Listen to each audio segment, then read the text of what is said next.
Iti weather update.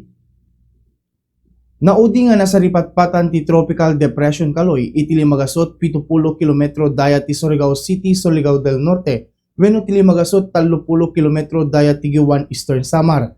Napagtalined na ti kapigsa ti angin ng 45 km kada oras, asideg ti sentro ken pasaray pumigsa ginga 50 km kada oras. Aggargaraw ti bagyo iti alaod amyanan nga lawda direksyon nga daydi kapaspas na nga 10 km kada oras.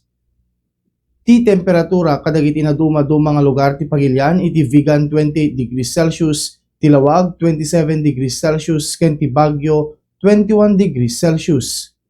Ti Visayas, ti Iloilo City 28 degrees Celsius, Cebu City 27 degrees Celsius, ken ti Tacloban 26 degrees Celsius.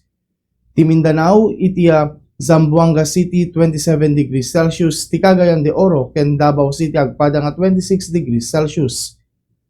Ti heat index nga papaspasaran iti naduma-duma nga paset ti Pagilian 44 degrees Celsius, iti Dagupan City Pangasinan, Apari Cagayan, Kasiguran Aurora, San Jose Occidental Mindoro, Puyo Palawan ken ti Dumangas, Iloilo. 43 degrees Celsius ti Batak Ilocos Norte, Baknotan La Union, Tuguegarao City Cagayan, ISU Etchague, Isabela, Baler Aurora, Iba Zambales ken ti Puerto Princesa City, Palawan. 42 degrees Celsius ti Pasay City, Metro Manila, Sinait Ilocos Sur, CLSU Muñoz, Nueva Ecija, San Ildefonso Bulacan, Sangley Point Cavite City, Cavite, Infanta Quezon ken ti Mulanay, Quezon.